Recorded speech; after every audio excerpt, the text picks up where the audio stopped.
Good morning and welcome to the live version of Cervello Live. I don't know what other version there is because it's called Cervello Live, but it's the live version. It's the 21st of May 2020. The sun is shining outside and it's a lovely day. Today we're going to be talking about why the lockdown is a really good time to start your financial plan, and I'm going to be sharing some super practical tips to help you start planning your financial future. I had a conversation with a client of mine earlier this week, and he said a lot of the stuff that he's seeing in the business planning space is very theoretical. So I want to talk today about some of the practical actions you should take to think about building your financial plan. And if you need help, where you can get that potential help. I'm joined today. The other thing I want to share with you is something we're launching at Cervello, which is going to be really useful to help you simplify and clarify your own financial plan. It's called the one-page financial plan. We're really proud of the work we've done on it. And it's the first time I've talked about this publicly. So it'd be really good to launch that on Cervello Live today. I'm also joined by an amazing guest, somebody I consider a friend of mine. He's a really good guy, but he's also the head of Lifetime. Right, give me your proper title, Dave. I know I'm going to get this wrong, so I'm going to let you do it. It's Dave Forsdyke. How are you, mate? Okay. Good morning, Chris. Thanks very much. I like being described as amazing guest. That's quite a good start. So my official title is simply I'm an associate and I run the later life finance team for Knight Frank Finance. Amazing. And we've known each other for, is it 15 odd years now? It's got to be 15 years, yes. So what Dave's going to be talking about is the opportunities that you should consider when looking at your financial plan to use your home as a way to access capital, and the pros and cons of that, and some of the things that you need to consider to make sure that you know whether it's the right move for you. So what I want to do, we've been really we're really open about saying if you've got any questions, let us know. Certainly, we've got some guests lined up that are based on the questions that you've been sending through to me. And what I want to do is make sure that we're in a position where throughout doing Cervello Live, and regardless of lockdown or not, I think we're going to continue this every Thursday. We get guests that actually make sure that they're answering the questions that are relevant to your financial life. So if you've got specific questions, it was really interesting. In the early days of Cervello Live, we did loads on furlough, we did loads on HR related issues. And as we come out of this, there'll be other issues that you want answered that we, through our network, can get guests on, specialists that can help you and support that. So what I'm going to do today is talk about why lockdown is a really good opportunity to consider both your life and your financial plan, because I believe those two things are actually linked. You know, making sure that you know where you are financially is a part of mapping out your life, and I'll explain a bit why about that. So first of all, I want to talk about, and this is a quote I use loads. It's a quote by Winston Churchill. And the quote is, plans are worthless, but planning is everything. Now, Dave, have you heard that quote before? I have actually, yes. Yeah. And I agree. I think planning is such an important part of everything. Yeah. I mean, the reason I like this quote is because you can plan, you can make sure that you've mapped out this plan, but then life gets in the way. And typically when Churchill was doing military planning, it was the Nazis who got in the way because they had different plans. But refocusing on the plan, the process of planning, thinking about what you want for your future, being in a situation where you continuously plan, the thought process that goes into planning and seeing what you want to achieve for your life is the important bit. plans will change because life gets in the way, and certainly what we've seen over the last few months is the thing that's got in the way is the coronavirus. You know, we have been in a position where all of our best laid plans, short-term travel plans, longer-term financial plans have had an impact, and there's certainly no denying that. But I think that with all the challenges, and there's definitely been some challenges in the past few months, there's also been some opportunities, and I want to sort of talk about what I've been doing personally, because I'm a firm believer when it comes to financial planning, you practice what you preach. What I've been doing personally when it comes to planning, but also what you should consider when it comes to mapping out what you intend to do longer term. So I'm going to be looking a little bit at that. But let's not deny that there's been challenges, because it's been a difficult time. I mean, the interesting thing for me is how we are all changing how we spend our time. We're doing less travel. I'm certainly missing seeing people face to face. We are working differently, and that's certainly changed. But also, we're spending more time with people hopefully we love if we're in those family environments, and that's been changed away. So where we've spent our time has been slightly different. Economically, there's certainly been an impact. What we've seen with our clients is that short-term markets have been down. So markets, equity markets have been down, and that's scary. There's no denying that's scary. Part of our job as financial planners is to help people manage and maintain a bit of perspective when it comes to that, because that short-term volatility doesn't mean long-term that you're not going to get growth, but it does mean that you feel less secure, and it's important for us to do that. But also, incomes have dropped for a lot of people. You know, we work with a number of business owners who have had to reassess their plan, particularly when their plan has been part of their plan has been to sell a business, which may have a different value now compared to what it was before.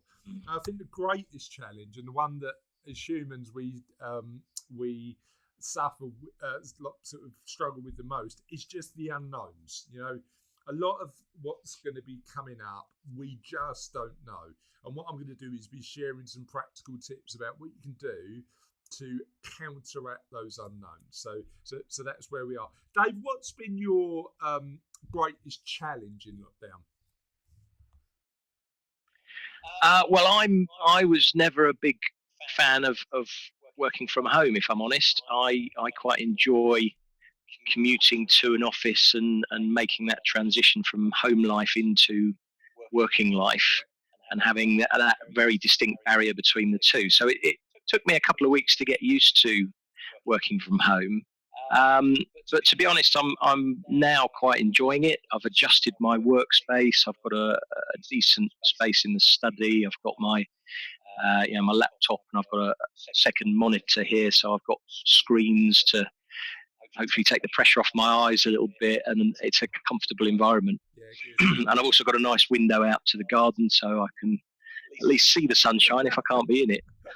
Well, I'm waiting to get the Wi-Fi done in my home office, which is at the back of the house. But as soon as we get that done, I think I might move down there. But yeah, it's been interesting.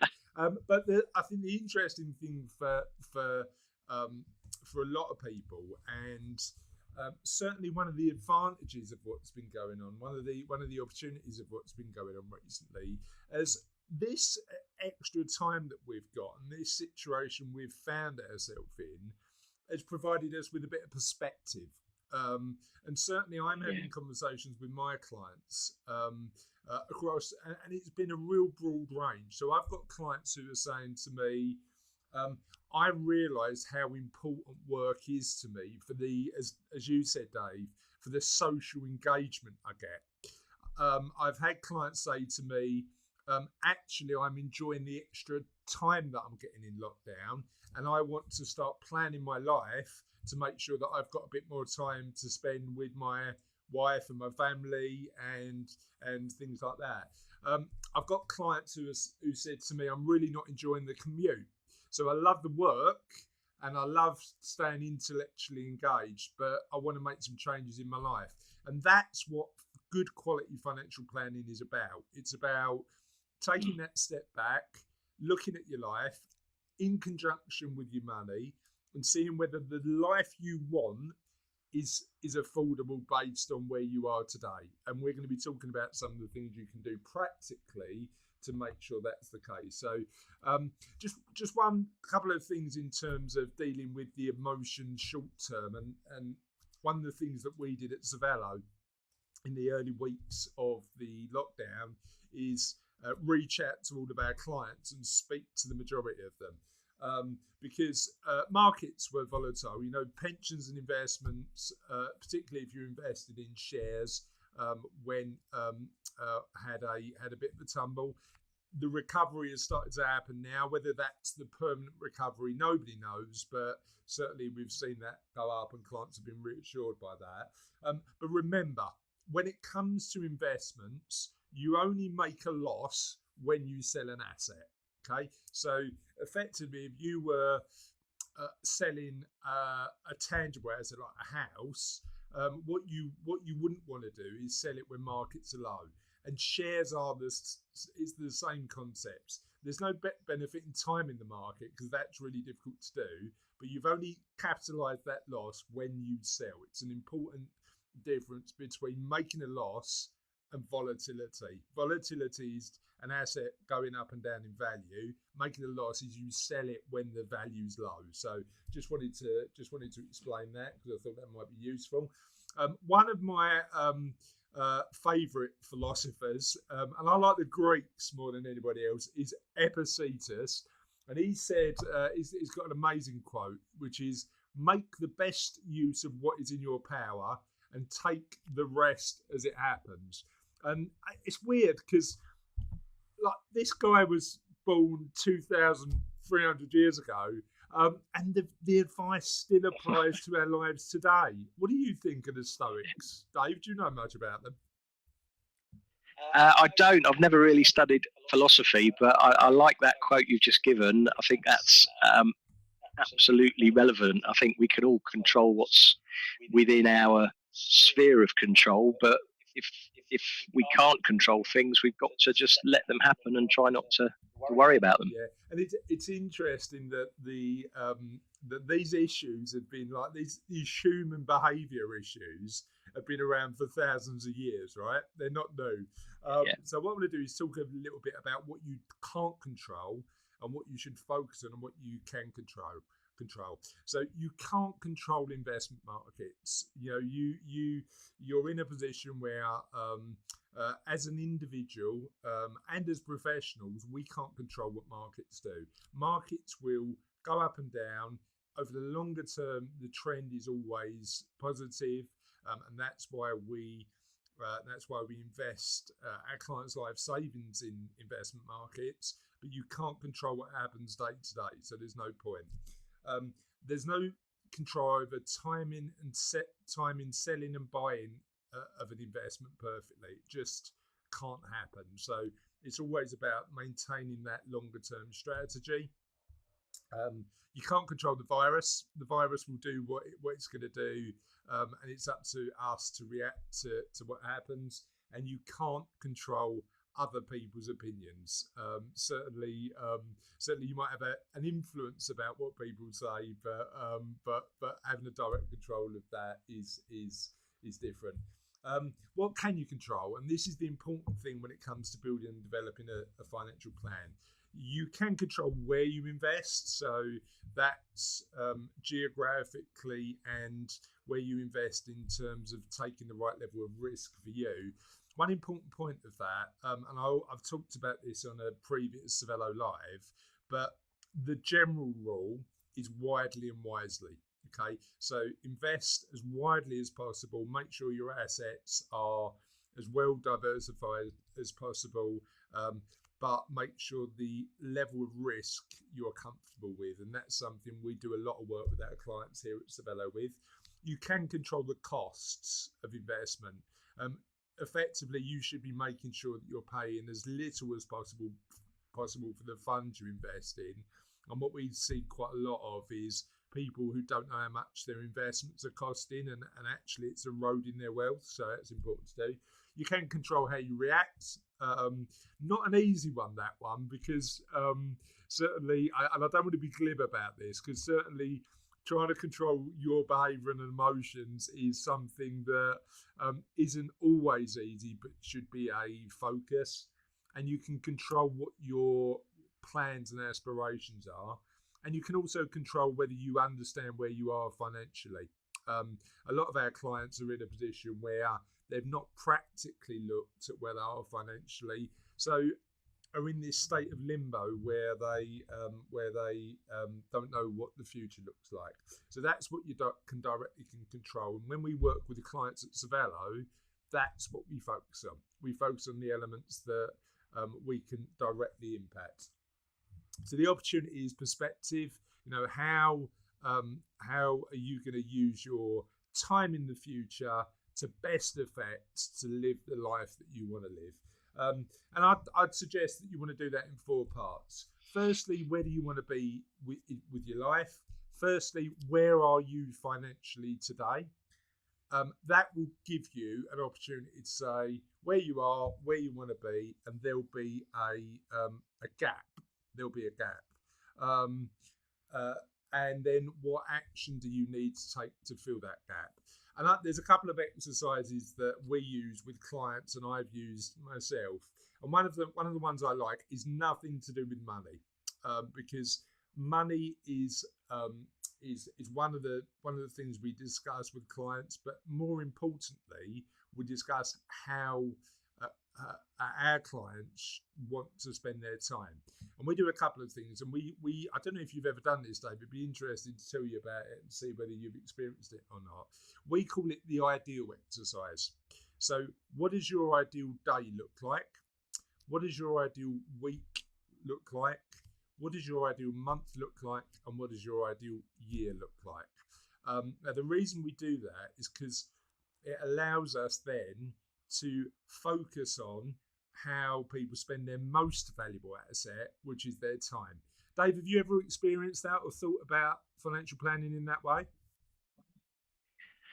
No, I haven't actually. That's a really interesting way of approaching it. I've always, having been in financial services for so long, I've always tried to be sensible with my own financial planning. But the idea of looking at it as what does the day look like? What does my ideal month or year look like? I've never approached it that way. That's an interesting way to tackle it. Yeah, and the reason we do that is because, particularly as a lot of our clients are typically in their mid-50s, looking to make a change in their life, but perhaps that change won't be as drastic as retirement, because I think retirement certainly scares me, but it scares a lot of our clients as well, who are a little bit closer than me to it, because I think that idea of stopping work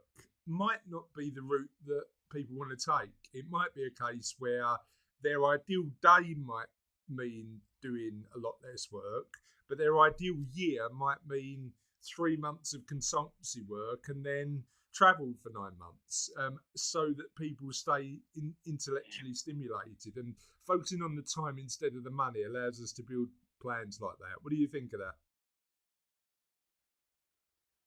Yeah, I think that sounds excellent. My financial planning has always been to sort of look at the future and think about the future, but breaking it down into smaller time periods, I think, is really helpful.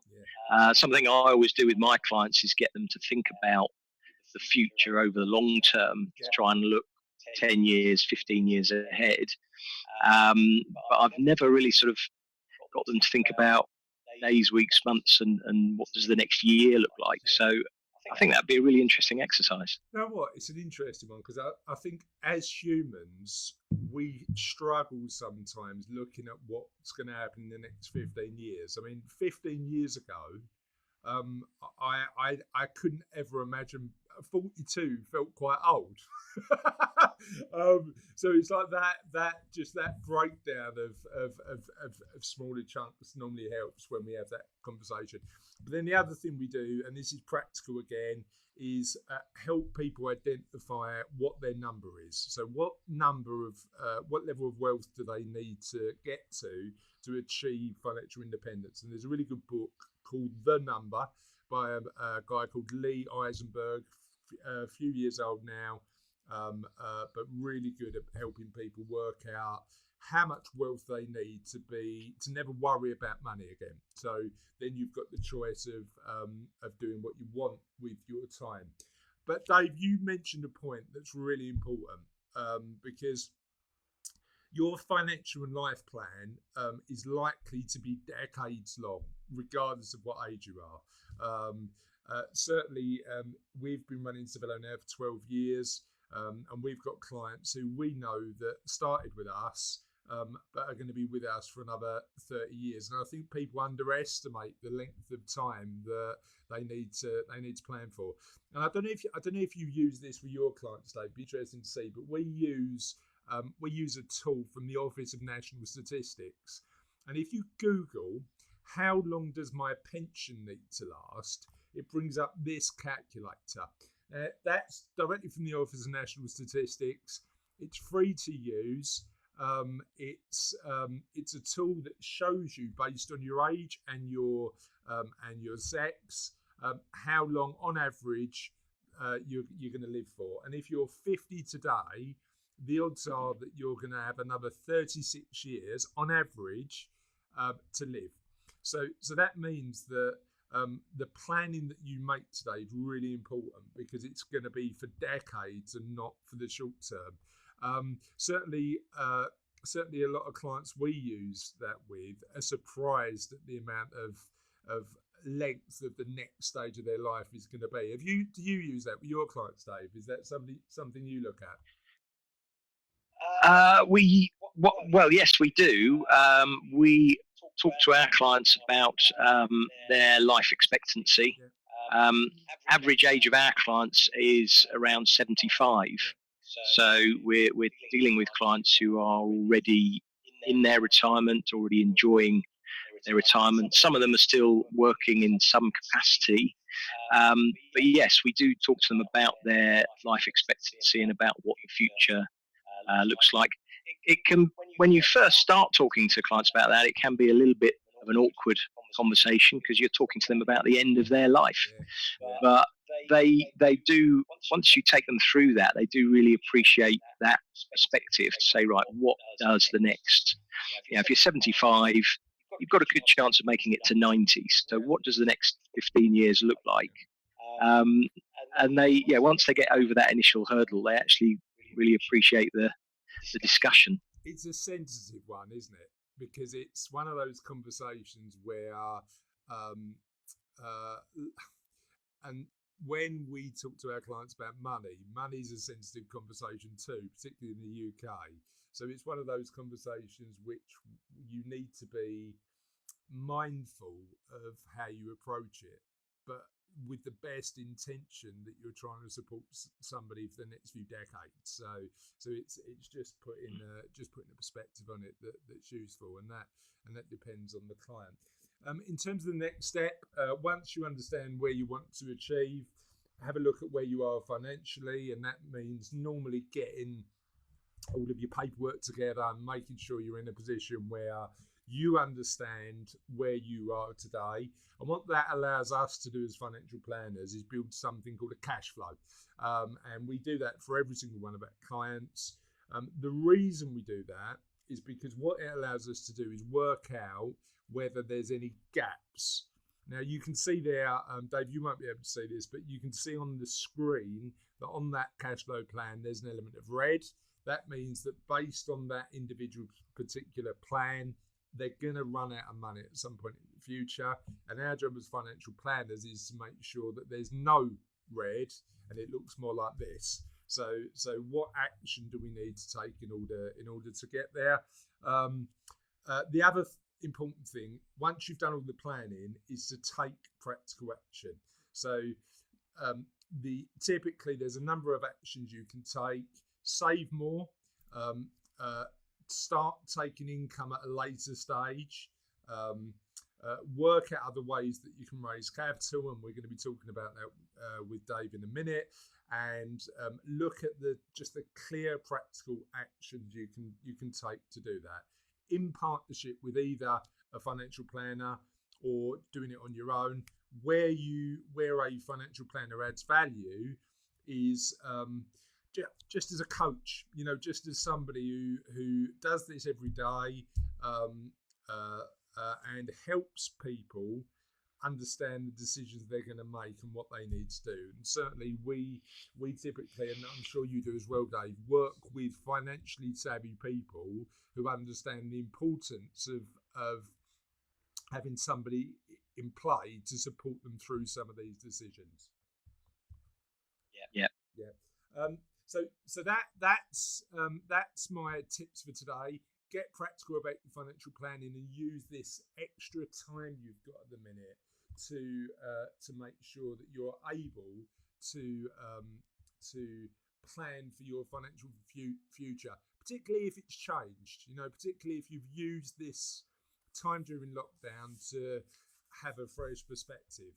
Now, one of the things that we've tried to do at Cervello, and one of the ways that we've used a little bit of extra time, we haven't had loads, but a little bit of extra time during lockdown to think about, is how we communicate and make our clients' lives as easy as possible. Because Dave, that in financial services, one of the things that frustrates me is the fact that we need to produce a report for a client at the end that's X amount of pages long, and sometimes the clients never read. Yeah. Now that's part of our obligation as professionals, and something we need to do to make sure that all of the facts are communicated with the client. But we've been doing some work in addition to that to help it to try and simplify everything for the client. And what we've done is build something called the one-page financial plan.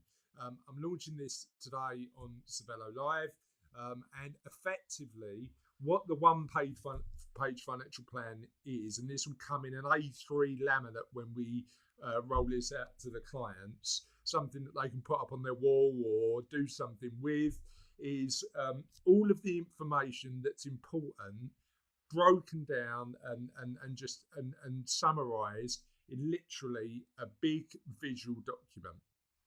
And that's what's important, where their gaps are in their financial plan, their balance sheet, how much they're worth, and then on the other side, a cash flow plan, the benefits to them of working with a financial planner, the action to take, and the team they're going to be working with at Cervello to support them through that. And we hope that by communicating it in that way, we're in a position where it's going to make our clients' lives easier to plan for their financial future.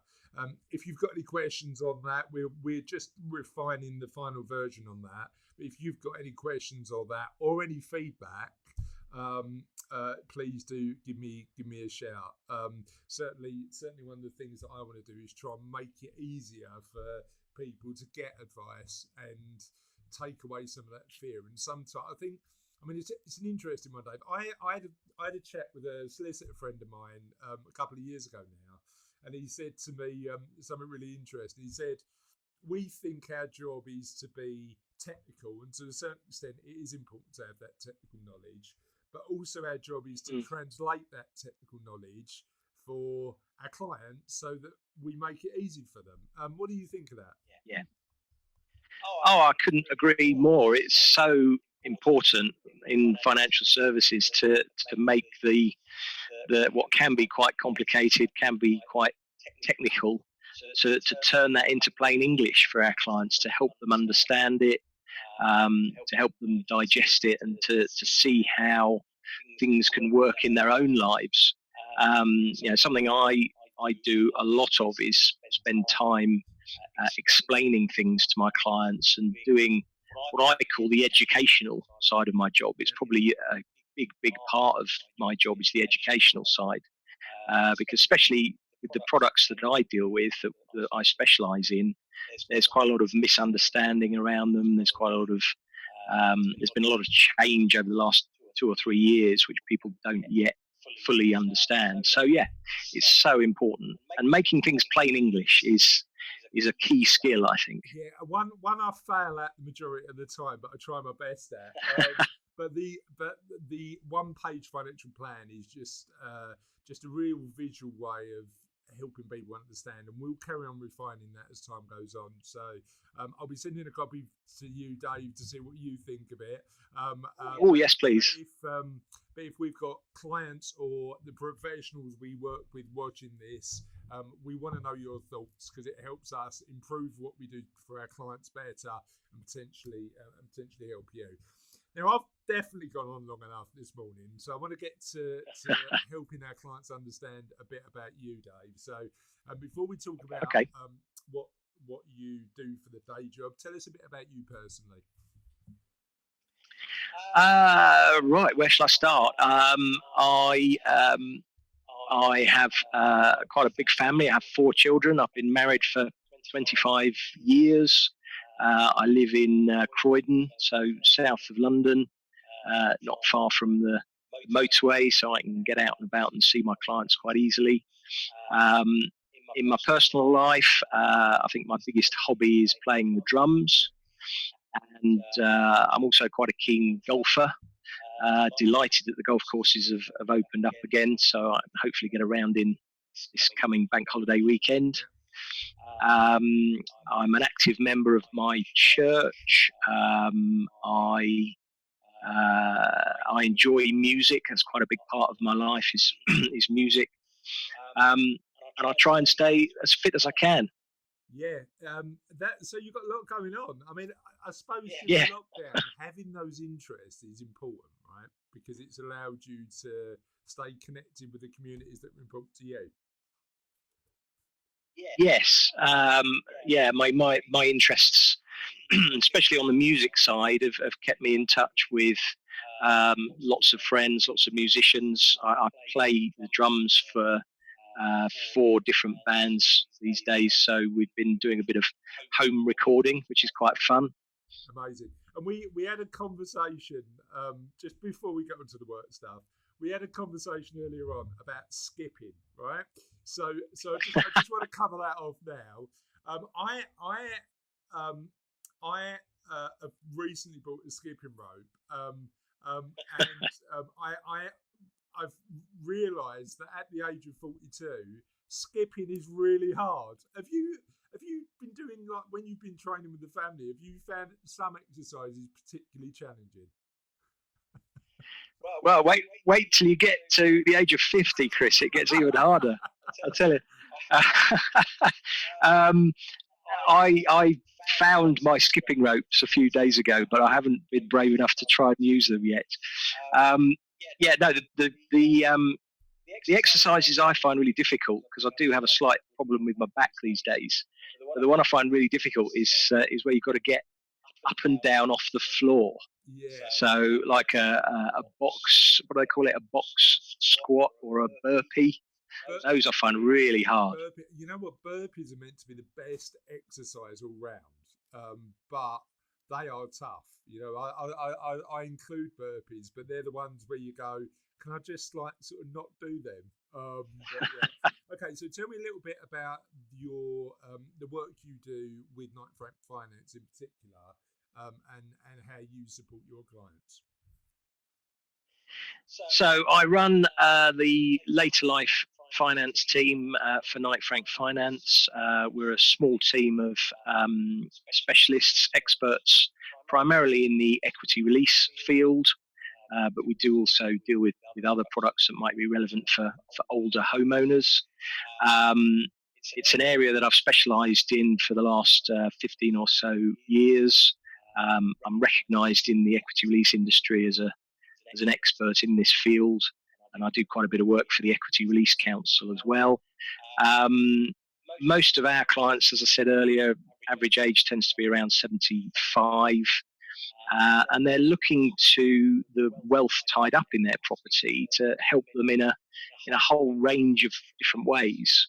I think that's one of the things I enjoy about my job, is that no two clients' situations are the same, no two scenarios are the same. Everyone's trying to achieve different things. Yeah. Okay. Amazing. And tell me a little bit about Knight Frank, because they're your team's part of quite a large organisation, isn't it?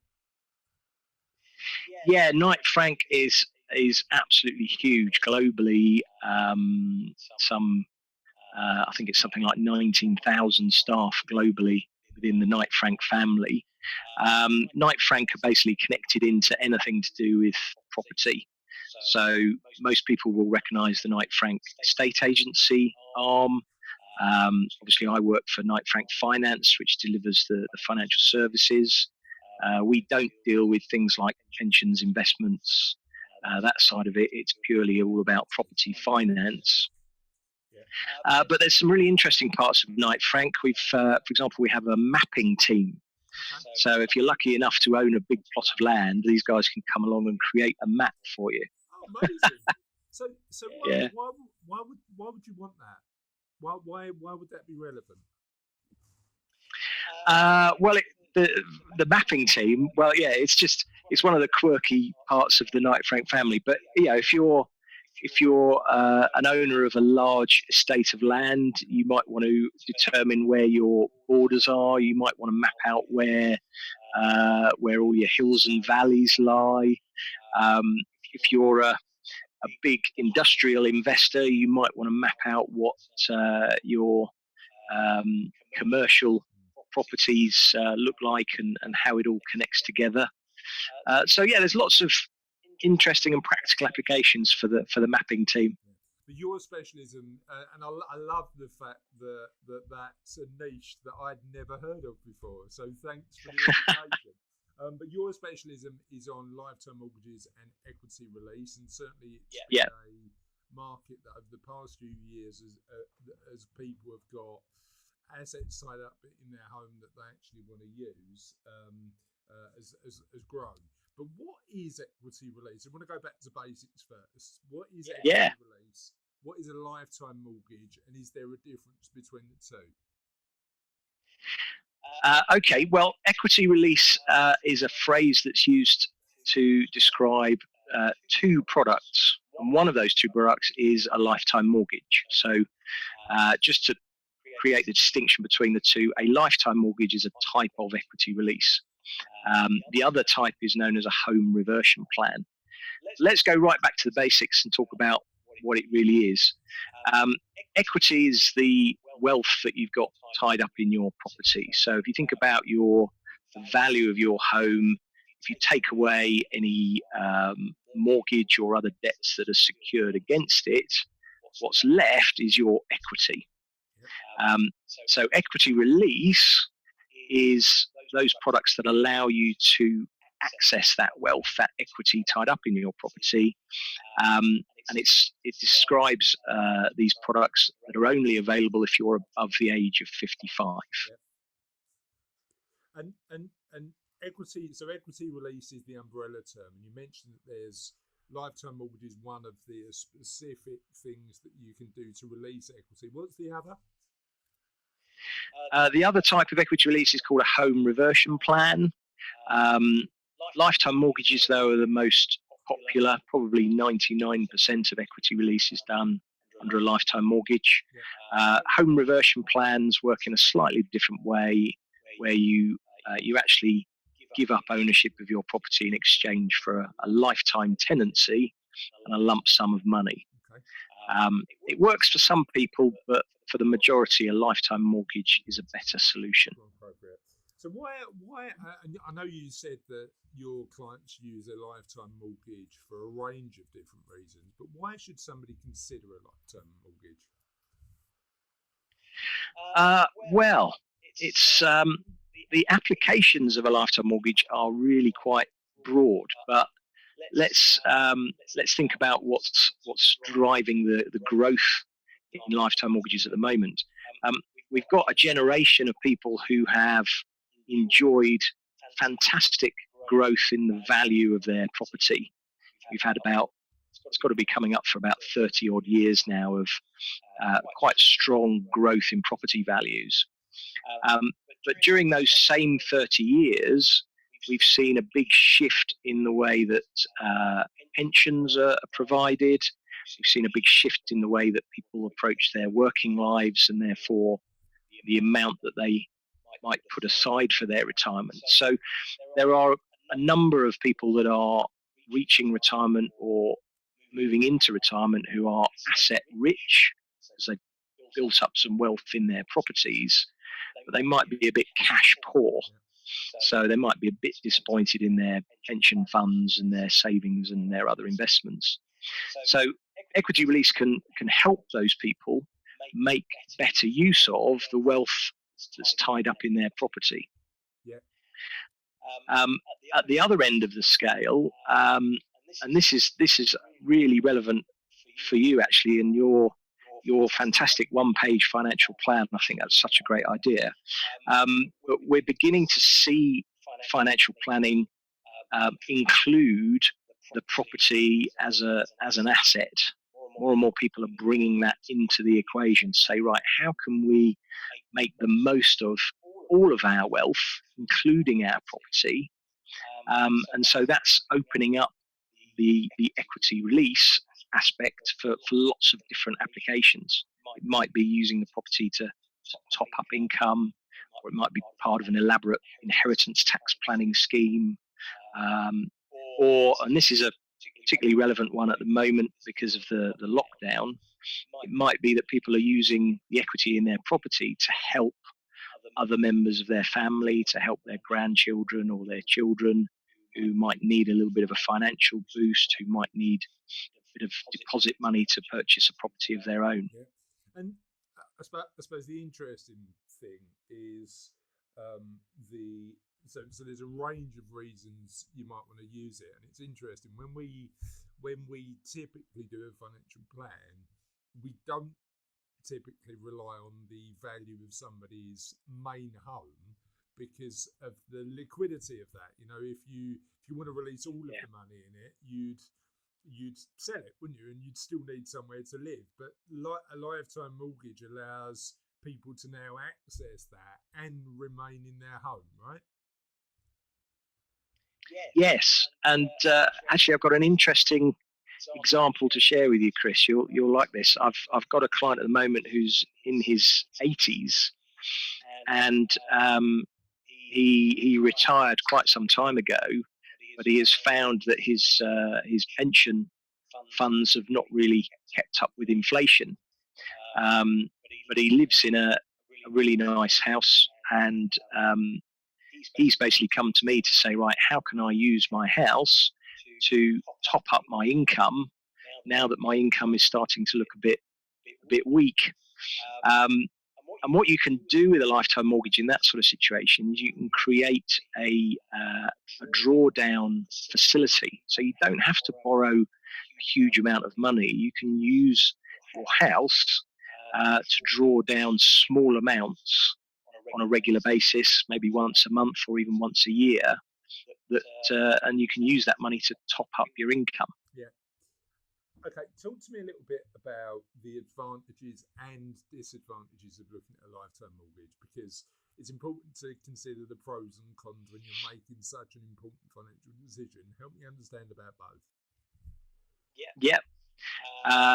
Something we do with all of our clients is we take them through the pros and cons, the risks, the benefits. Let's start with the risks first, because I think that's really important to understand. So if you take out a lifetime mortgage, you are being charged interest. As the name suggests, it is a mortgage. It's borrowing against your home, so a lender is going to charge you interest. Now, what you do with that interest is quite interesting. Excuse the pun. You can allow the interest to roll up on top of the loan. The risk there, though, is that you're allowing the debt to gradually get bigger.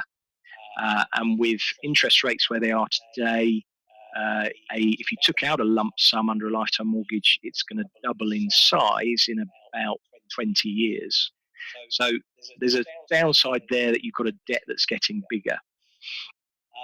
If you choose to pay the interest every month, then obviously the risk there is that you've got to make sure you've got enough disposable income to service that interest every month.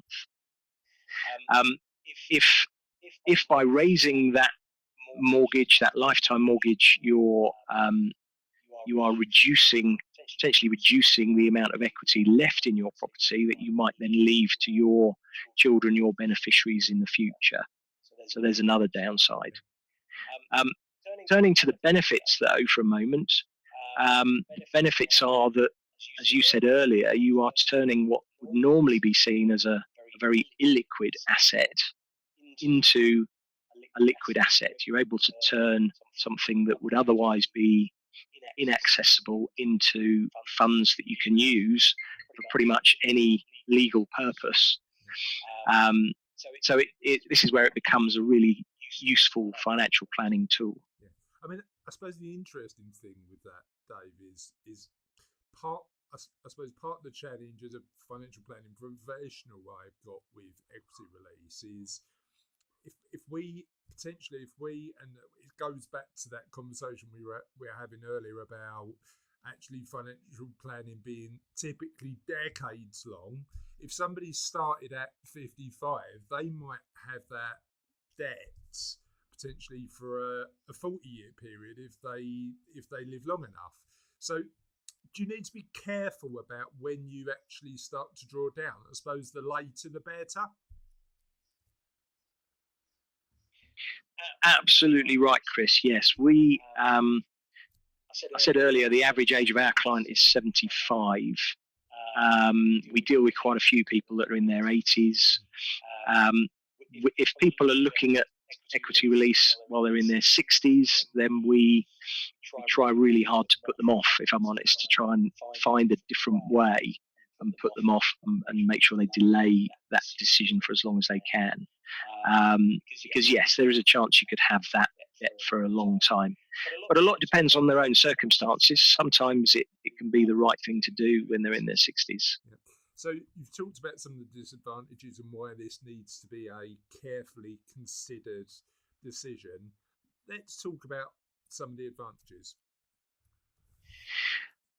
Well, I think the big advantage is that equity release can be used for so many different things. And if I think about the clients that I've dealt with just this year, we've had clients who have helped their children purchasing property of their own.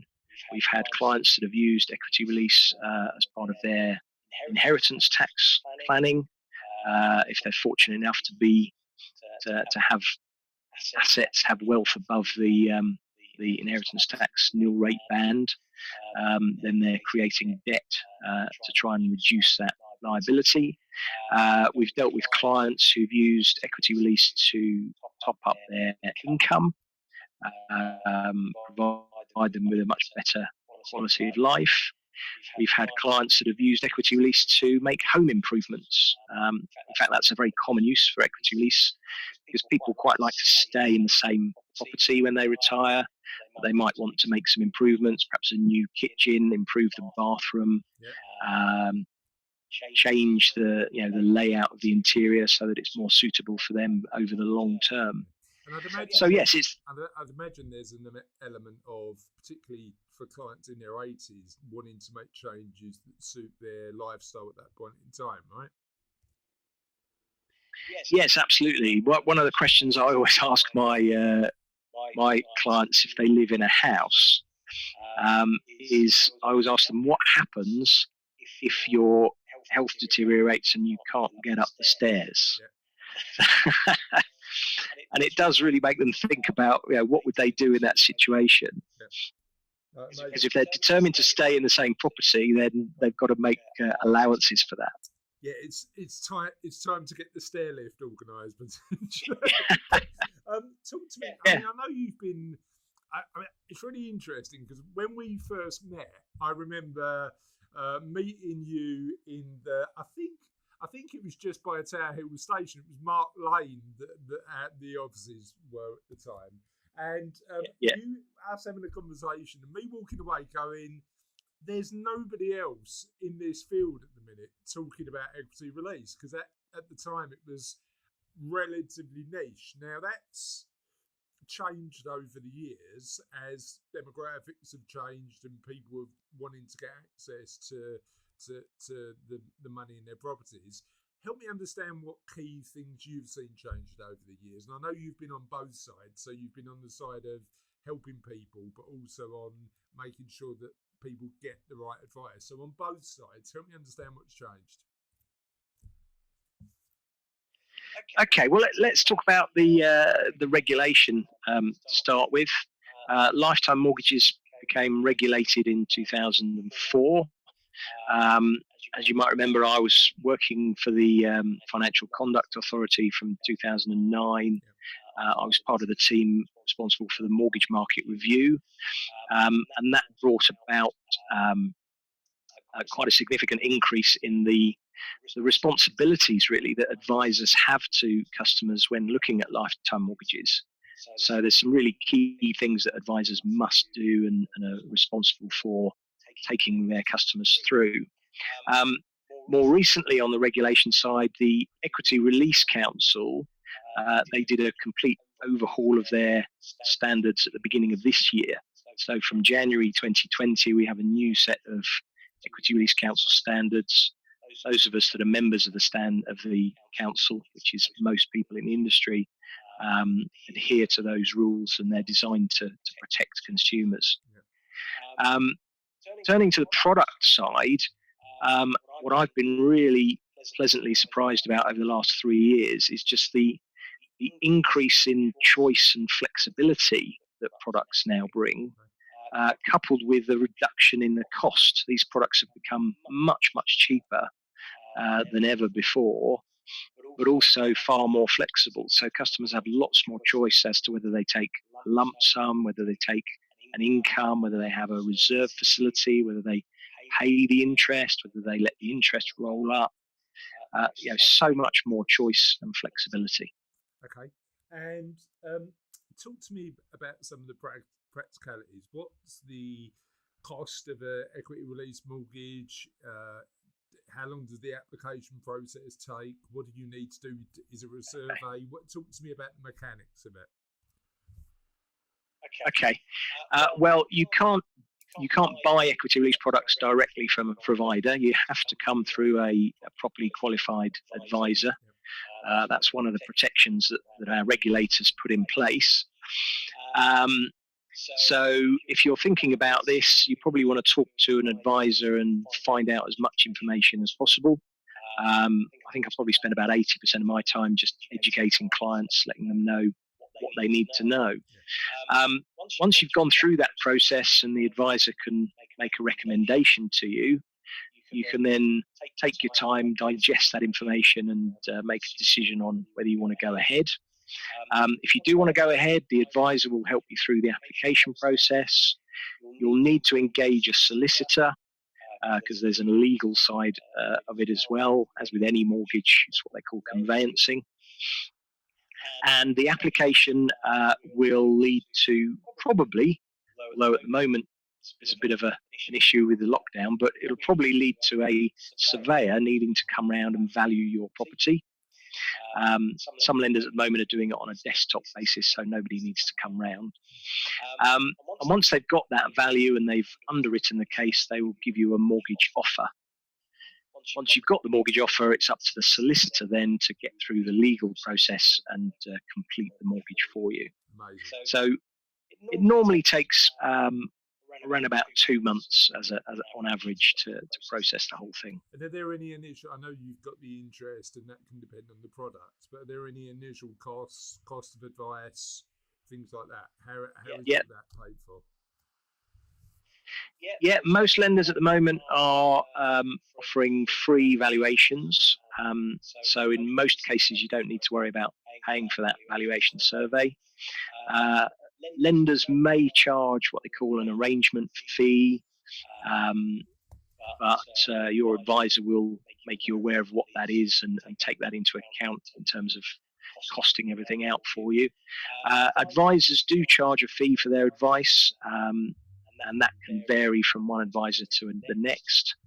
At Knight Frank Finance, we charge a flat fee for equity release advice of £995. Okay, that's great. Thank you. And where can people find out a bit more about you? About me, well, if you do a Google search for David Forsdyke equity release, then you'll get a page full of references, I'm afraid. Okay. But you can have to mention the word guru. Oh no, not that word again! Goodness me. I'm gonna get you in trouble for that one, Chris. I know. I already am, mate. I already am. But yeah, no, you can visit the Knight Frank Finance website. We've got a whole section on if you need to borrow money in retirement. We've got a whole section on that. There's some really useful information on the Equity Release Council's website as well. Okay. And if you can do us a massive favour and share that with us, or share that with Russ, we'll make sure that when this goes out on our website, all of the details, we'll have show notes, so all of the details about where you can get access to all of that information will be included on that. Thank you so much for joining us today. I hope you've enjoyed it, Dave. I've certainly learned a lot, so I really appreciate you sharing your time and expertise with us. Thanks, Chris. Yeah, it's always a pleasure. Yeah. And thank you for tuning in and watching Cervello Live. We'll be back next week. We're going to be doing this every single Thursday at 9:30. What I want to do is make sure that we're talking about subjects that are relevant for you. So please let us know what we can talk about. And apart from that, if you're watching live, have a lovely Thursday, and we will see you next week. Bye.